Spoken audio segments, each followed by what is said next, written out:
Hey there guys, Next Gen Striker here, and this is not a typical video. This is actually special. I know you guys are going to love this because today I got my package I finally talked about. So I got my flip top here, and I have my Swap Magic. So what I'm going to do is I'm going to briefly show you how to install the flip top, and after I do that, I'm going to tell you where to buy it. So this is going to be kind of sloppy because it's with a laptop, but bear with me. So, yep, turning time. Okay, I'm trying not to turn too fast because, you know. Okay, so there's my PS2. Now, as you see, I've already unscrewed the screws that were right here, and there's little stoppers. So you peel those off with fingernails. I've cut my fingernails, and I can still peel them off, so it should be all right.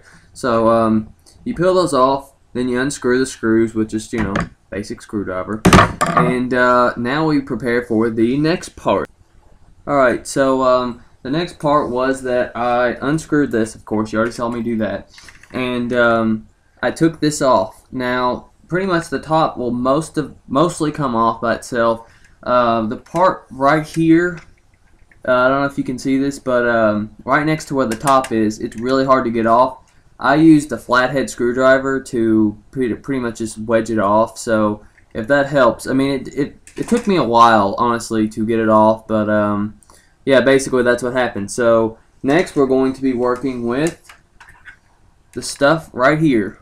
You probably can't see it. There's some screws right here. We have to unscrew those. So yeah, I'm going to be unscrewing. I think it's actually these 3 screws. Yeah, all 3 of these. So yeah, when I come back, I'll show you that. Alright, you guys, I'm back. It took a long time to get that unscrewed, to be honest. I first started off with this screwdriver, very small, and I actually had to go a little bit smaller. When I find the screwdriver, I'll show you, but yeah, that thing was killer. It was really, those screws are difficult, just to say the least. So just go out to Walmart, get like the smallest screwdriver you can find to get this. Seriously, they're tiny screws. Let's see. This is what they look like. They are tiny. Yeah. So yeah, I ended up getting all the screws out, and then you just pop the top off. And as you see, 2 little things came out. That's okay. Actually, 3 things. They pretty much just kept the top in, but you know, it's cool. So then after that, I put the actual top on that I got today. And it doesn't seem like it comes off, but you have to pop it. That's just so, you know, it just stays popped, I guess, and stays on the game. So pretty much now I just had to re-screw it, put it back on. One thing to note though, when you're putting it back on, here we go. There is a power switch. This is it right here. Don't mess with that. Just try not to. Whatever you do, just when you're putting it back on or taking it off, don't screw around with that power switch. So I'm going to put it back on, and then I'm going to show you guys the finished product, and I'm going to show you how it works. Alright, so I lied. Here, I'm going to do it this way. So I wanted to just show you guys what it looked like re-screwed. This screw right here. Notice how that latch has been put back in, because when I was looking I kind of forgot.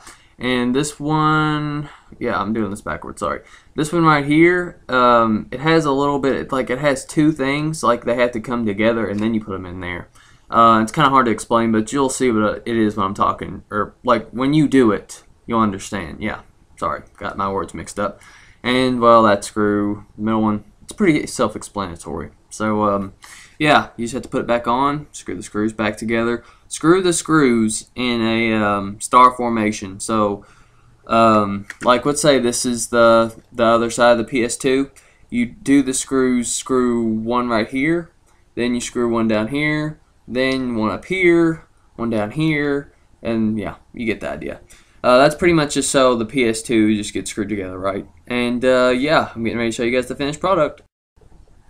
Okay, you guys, so here's the Swap Magic, and you're going to pick the DVD version, because most games from Japan are now on the DVD, and it's better than a CD-ROM, so that's why. When you order Swap Magic, you get both, because some of the older Japanese games, or just foreign games in general, are on the CD-ROMs, but Most of them are on DVD. So anyway, you take this, you put it in the ps2, which I'm getting ready to show you, and yeah, I'll just show you as I go.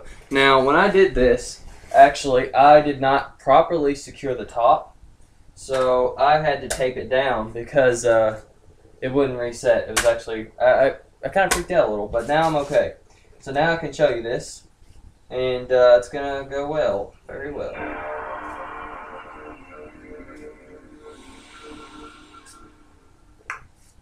Waiting. Okay. Oh, and I have Swap Magic version 3.8, which I've heard does not work with every game.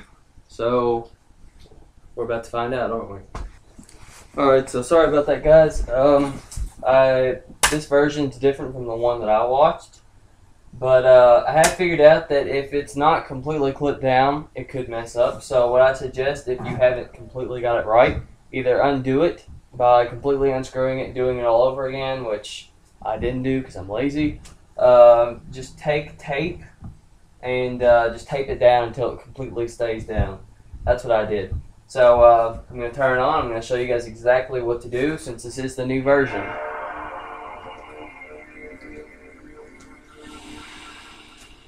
So yeah, this is the new version of Swap Magic, version 3.8.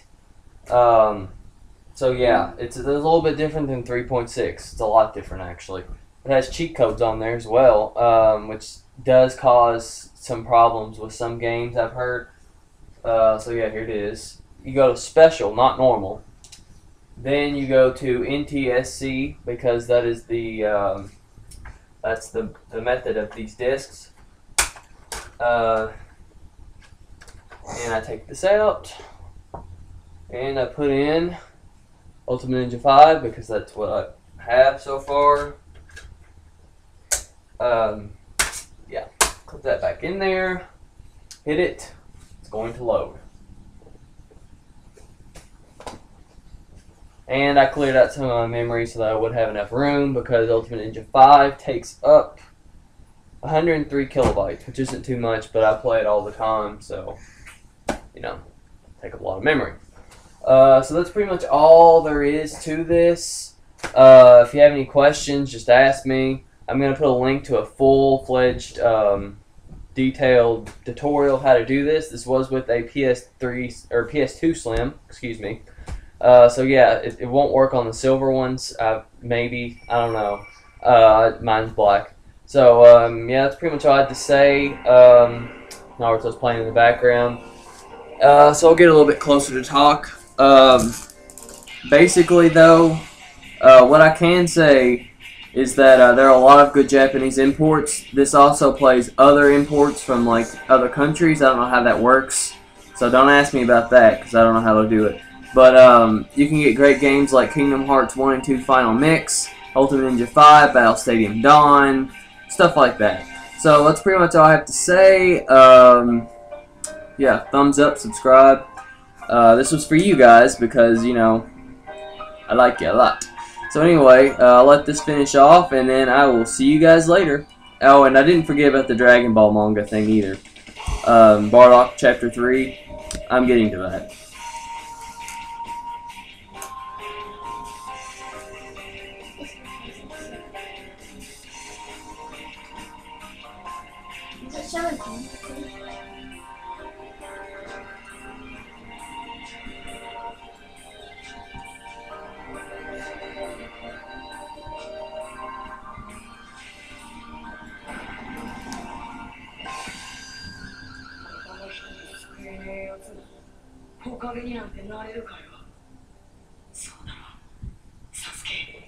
Alright, you guys, so that's it. Catch you later. Bye. So hey there, guys. Yeah, I'm a little amateur, but I did forget one thing that I did promise. I'm going to tell you now where I got my games and, well, my stuff. So the games I got from Amazon.com. I went to Namco Bandai's little page, and it links you to a bunch of choices you can buy used or new from different places. I bought mine from like jpgames.com, I believe. I'm not still sure if they have any since I did buy one. That might have put them out of stock. I don't know. Sorry. But yeah, there's a lot of trustworthy things, and it tells how trustworthy they are along with reviews. So yeah. you know, you don't have to worry about that. Now, as far as the flip top and swap magic, now this is the risky one. Finding out which one's the right one, well, I'm going to tell you guys right now, it is videogameall.com. Not videogamesall, but videogameall.com. Now, they are really dependable, and they got it to me quick. The only thing, I mean, the shipping was a little high, but they're not a ripoff. Every review I've read, the only thing they've complained about is the shipping and the cost. So if you don't want a ripoff, I would strongly suggest getting them. Now, mine was out of stock when I ordered it, so it took about, I think, a week to get in stock, and then it took 2 days to get it here once they actually shipped it. And, you know, they told me, hey, this is out of stock. Hey, we're shipping it. You can talk to this guy if you have any problems. So, I mean, it's good service. And, yeah, that's pretty much all I had to say. I'm going to enjoy more Ultimate Ninja 5. So, yeah, I mean, this is seriously easy to do, guys. It's not that hard. And I strongly encourage you to do it if you want to play a bunch of really good Japanese games. So, that's all I have to say, and I'll see you guys later.